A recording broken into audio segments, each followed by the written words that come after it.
Hi guys, welcome to your final flipped lesson for Unit 6, which is on presidential progressivism, specifically on President Taft and Wilson.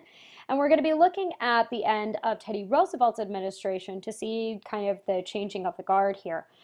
Teddy Roosevelt, highly popular with the people, and so they were begging him for a third term, but he chose to go ahead with that Washington tradition and not seek a third term. But he didn't want to just leave the White House for whoever came next. He actually wanted to make sure that it was left in good hands. He pretty much hand-selected his successor, which was going to be William Howard Taft, who was going to be running against William Jennings Bryan. Taft had been the governor of the Philippines, so he'd already kind of been running a country already at this time and was expected to kind of continue all of Teddy Roosevelt's policies. However, Taft was only mildly progressive and ended up diminishing presidential power by being very hands-off in his approach to Congress. This really was going to be the beginning of a split within the Republicans between those who followed Taft and those who followed Teddy. Teddy Roosevelt would grow increasingly more frustrated with Taft as his administration would wear on. As Teddy Roosevelt had his big stick diplomacy, for William Howard Taft, he had dollar diplomacy.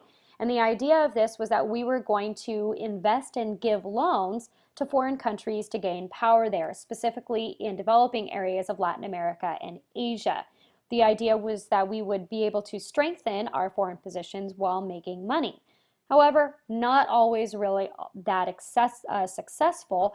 And one of the biggest problems is that he used the Monroe Doctrine as his reasoning or his justification for this.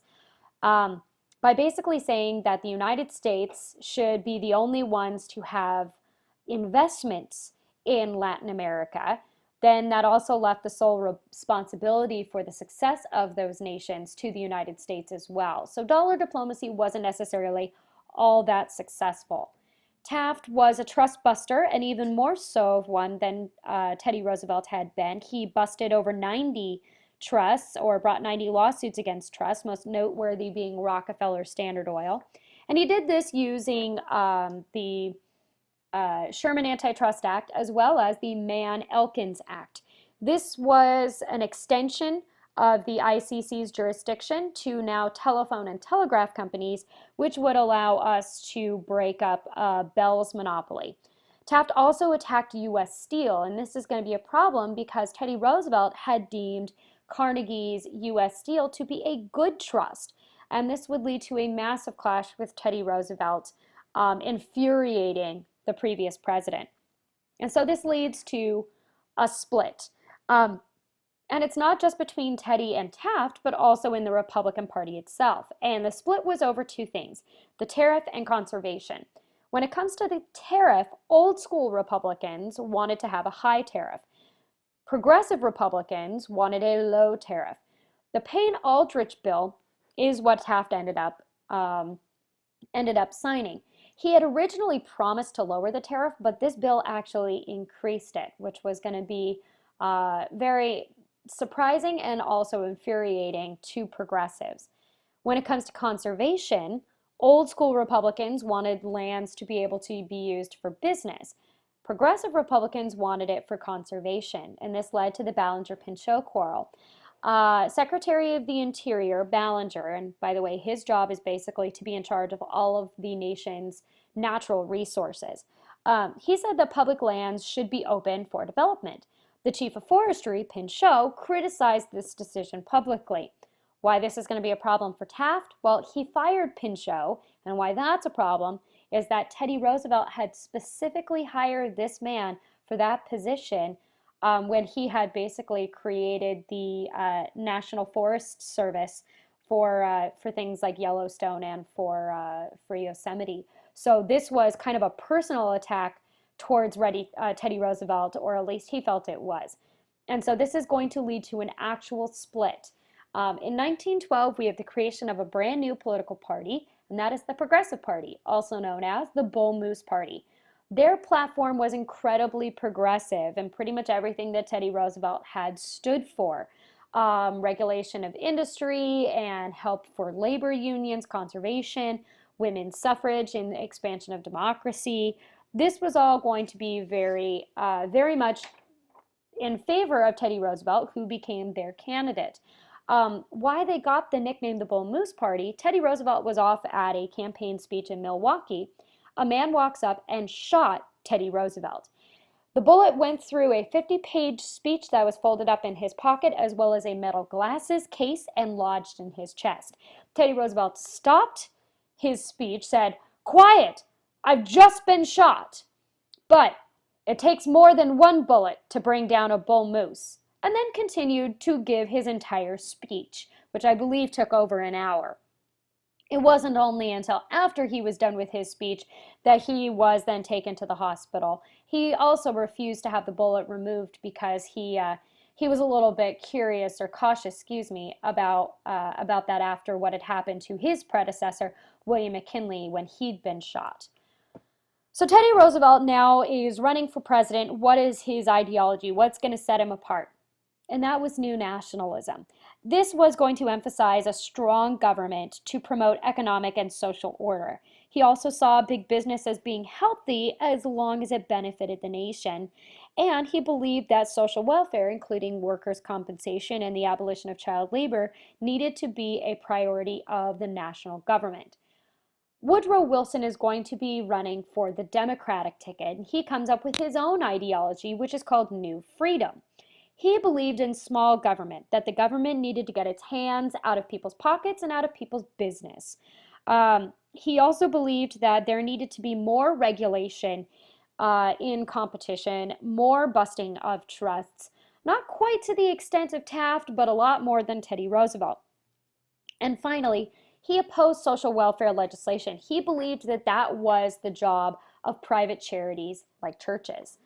So in the election of 1912, we have something very unusual. We actually have 4 presidential candidates. We have William Howard Taft for the Republicans, Teddy Roosevelt for the Progressives, Woodrow Wilson for the Democrats, and Eugene V. Debs for the Socialist Party, who actually won 6% of the vote, the Socialist Party gaining some steam as there were growing labor movement issues during this time.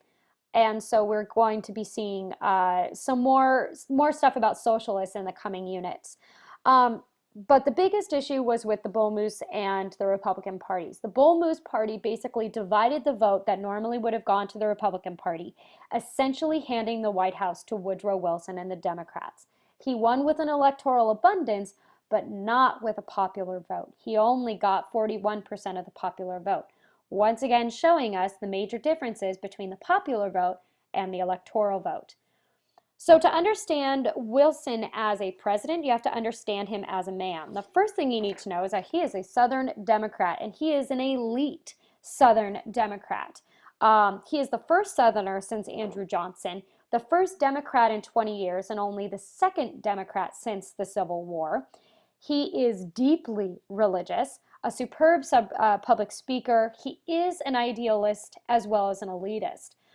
You're going to see all of these personal characteristics really come out in his presidency, especially once World War I breaks out, and you'll definitely be able to see them when we talk about his 14 points.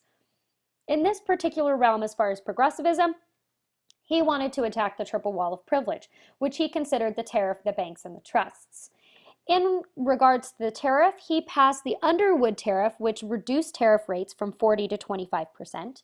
He passed the Federal Reserve Act, which kind of created the idea of like the Bank of the United States again, only instead of one major bank, there were 12 regional federal banks, each given power to issue money that also regulated the amount of money in circulation. So it was a lot more equal across the nation. And also when it comes to trusts, there was the Federal Trade Commission, which set up a position to investigate unfair and unlawful activities and trusts. And also under him is the passing of the Clayton Antitrust Act, which we've already talked about. But Wilson is a progressive in kind of a mild sense. He is more of a fiscal progressive, not a social progressive. And I'll give you an example. Although he does nominate Louis Brandeis to the Supreme Court bench, the first Jew to be nominated, he also increased segregation at the federal level. he is going to be very much an isolationist. He is not trying to go out and make progress and to change the world. He wants America to revert back to where it had been by repealing the Panama Canal Toll Act so that we are not having to have that interaction with foreign nations through the Panama Canal, and passing the Jones Act, which gave territorial status to the Philippines so that they could start to run themselves rather than us being the sole provider. He did this through something he called moral diplomacy. So Teddy has his big stick, Taft has his dollars, Wilson has his morals, and he believed that we needed to be the example to the world in morals, and that's how we should deal with other countries. He did this when he sent U.S. troops to the Dominican Republic to protect Americans there, because he felt that it was a way to show the world that you kind of protect your own, that you are there to be their provider. And this all comes to the Mexican Revolution. And I know it seems weird to talk about Mexico in a U.S. history class, but when you look at it through the eyes of moral diplomacy, it all makes sense. Mexico had overthrown and assassinated their corrupt and ineffectual president and placed General Victoriano Huerta in place. He was somewhat positive for the poor, but overall served as a military dictator, which caused the United States to refuse to officially recognize his regime because we felt it was morally incorrect the way that he took power. So what did we do? We did something that was kind of morally actually incorrect. Wilson allowed arms to go to Huerta's rivals, Venustiano Carranza and Francisco Pancho Villa. This all comes to a head when American sailors that were visiting Mexico were unrightfully arrested, and then no one apologized after they had been released. Wilson used this as an excuse to seize the port of Veracruz and help place Carranza in power. The problem is that when we intervened, Pancho Villa was not so happy. He felt like he had been slighted by the United States, that he should have been the one that had been placed in power. And so he staged a series of violent escapades in New Mexico, killing a whole bunch of Americans and trying to incite a war between the United States and Mexico, which would have allowed him the opportunity to overthrow Carranza.